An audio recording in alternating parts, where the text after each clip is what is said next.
Gray whales are dying along the Pacific coast of North America, and people are asking why.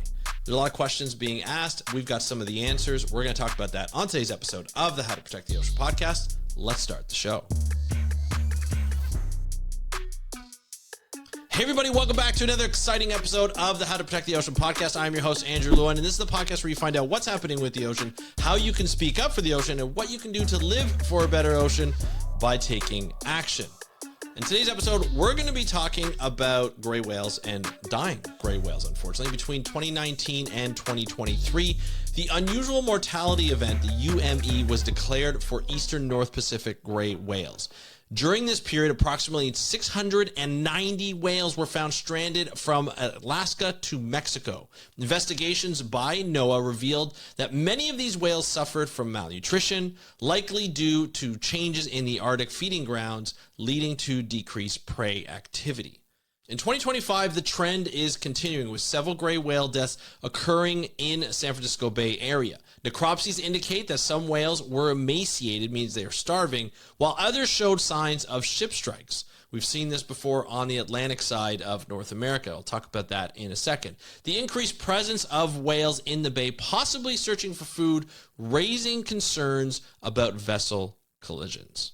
Now, you're probably thinking that, look, these whales are in dire need, just like northern right whales on the east coast of North America. But despite these challenges that they're facing with being emaciated and having ship strikes, there are still signs of hope. NOAA reports 33% increase in gray whale numbers, estimating around 19,260 individuals in 2024, up from 14,530 from the previous year. That's a crazy increase. However, calf production remains low, suggesting that ongoing reproductive challenges.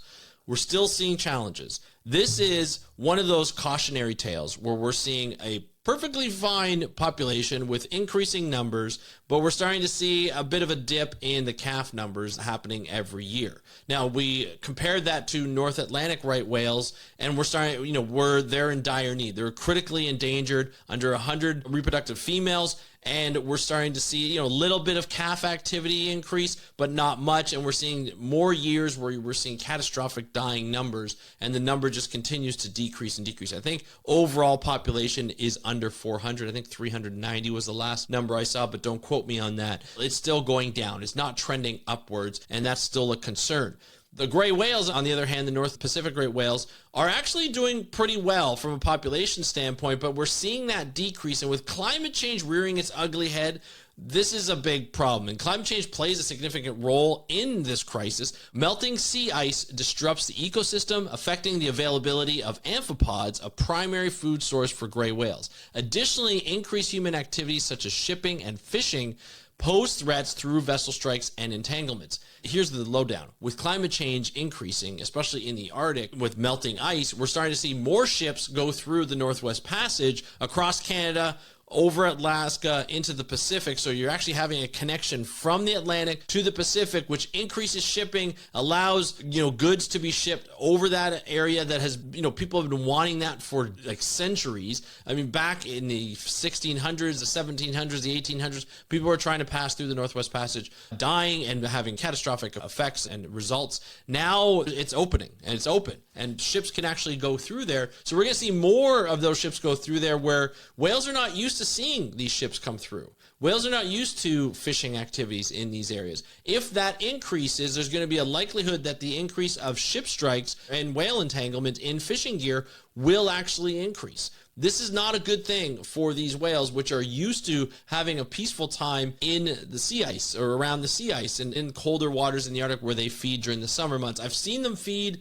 They're amazing to watch in the waters. Gray whales are obviously watched down in Mexico, and it's fun to watch. People go up, they come up to the boats, people go up, they try and touch them. Never touch a whale, by the way. But it's a very interactive ecotourism thing, and they go north in the summer to feed on the amphipods. And with lack of sea ice, the amphipods who actually sit at the bottom of the ice, underneath like the sea surface ice, will actually sit there. If that ice is melted, there's not going to be any amphipods. They're not protected by anything. They're not going to be able to survive, and there's going to be less amphipods. So less food means less whales or emaciated whales like we're seeing here. So we could be seeing a pattern that's been growing and that we just haven't been able to detect because we haven't seen the amount of deaths since, or I guess before, what was it? I think I said 2019. So before COVID, we started to, have a population that was fine. That increased death, 690 individuals over 4 years, is huge. And then we're seeing more in 2025, a bit of a break in 2024, but seeing more in 2025. Eventually is going to affect the population, the overall population.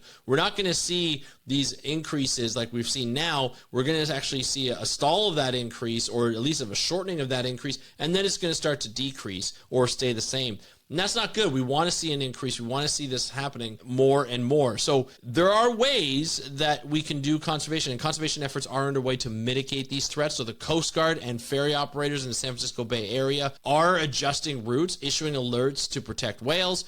So they'll probably decrease ship speed in certain areas. They'll probably have more alerts and more spotters, more observers, marine mammal observers that are around, hopefully. And of course, public reporting of whale sightings and strandings is encouraged to aid in the conservation efforts. Now, they're in the San Francisco Bay Area because they're probably looking for food. There's not as much food out there. We're seeing a decrease in amphipods. Probably even their favorite foods along their migration routes are probably decreasing or changing. May not decrease, but they may change. And so the whales are adapting to a changing ecosystem, which is what scientists have been saying for decades of what's going to happen when we have climate change. Their food source is going to change. Therefore, everything is going to change. We need to protect these gray whales. They're a vital part of the ecosystem in ways that sometimes we don't even realize. And they're a majestic species, an iconic species. And we need to ensure that they are continuing growing, because back in the day when we hunted whales as humans and then we used it for oil and we used it for fuel, we pretty much decimated most of the whale population. The IWC, the International Whale Commission, comes in,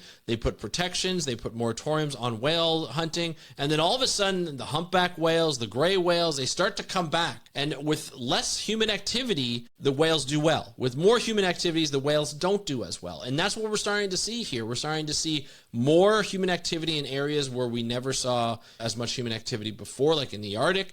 Plus, we're seeing lack of sea ice and the melting of sea ice, meaning less food. We're starting to see emaciated animals. That's not good for reproductive activity. That's not good for health overall of the species. So the plight of the gray whale is a stark reminder of the interconnectedness of these ecosystems and the impact of human activities on the marine life. It's just something that we see each and every day, and unfortunately it's now impacting the growth of this population. So continued research, of course, continued conservation efforts, and public awareness are crucial to ensuring the survival of these majestic creatures. We need to protect these species. Now, with the decimation of staff in and along NOAA is not going to help. We need to increase monitoring. We need to increase research activities. And to do that, you could support your favorite nonprofit organizations that are out to protect the gray whales, that are out to protect whales and do more research, understand their plight. Look for graduate students who are doing research on looking at where the spots of where they can feed more, where these gray whales are going, and how ship patterns and shipping lanes might have to change in the future just by the changing. Like, remember on the East Coast back in 2017, we saw a change in the pattern of the North Atlantic right whale. They started to go more north where it was warmer, or it was warmer than it used to be in the Gulf of St. Lawrence. But when they went into the Gulf of St. Lawrence, we had ships that are traveling at 20 knots. Well, North Atlantic right whales don't get out of the way very easily. They sit right below the surface, making it hard to detect for ships to slow down in time, and then they end up getting hit by ships. They also get entangled by a lot of crab pots or lobster pots, the fishing lines on those pots. And so when they go into a new area and that new area is not used to having North Atlantic right whales, you start to see a lot more deaths happen because they're coming into new territory because of climate change, because it's warmer and that's where their food is going. So humans have to adapt. They have to adapt faster than the whales, because that's the whales, it's their ocean. That's where they go, and it's really hard to direct them anywhere different. And so we start to see that happen. We don't want to see that happen long term for the gray whale, so we have to adapt even faster. Luckily, it seems people like the Coast Guard and ferry operators are working together in the San Francisco Bay Area. That's an important aspect, that people want to protect these whales. People are in a good area where environmental protection is a priority, and I think that's really important for what we want for these gray whales. So love to hear your thoughts on this. Do you think this is the start of a dire future for these gray whales, or do you think we can save them? Love to hear your thoughts. Hit me up with a comment down below if you're watching this on YouTube. And of course, if you're listening to this on Apple Podcasts, Spotify, or your favorite podcast app, just let me know how you feel. You can hit me up on Instagram at How to Protect the Ocean. That's at How to Protect the Ocean. Or you can go to speakupforblue.com/contact. fill out the contact form. Let me know your comments. It goes right to my personal email. I'll respond as soon as I can. And that's it for today's episode. I want to thank you so much for listening, and hopefully these gray whales will have a nice turn and we'll see more growth in the next year or in the years to come, the future years to come. I want to thank you so much for joining me on today's episode of the How to Protect the Ocean podcast. I'm your host, Andrew Lewin. Have a great day. We'll talk to you next time, and happy conservation.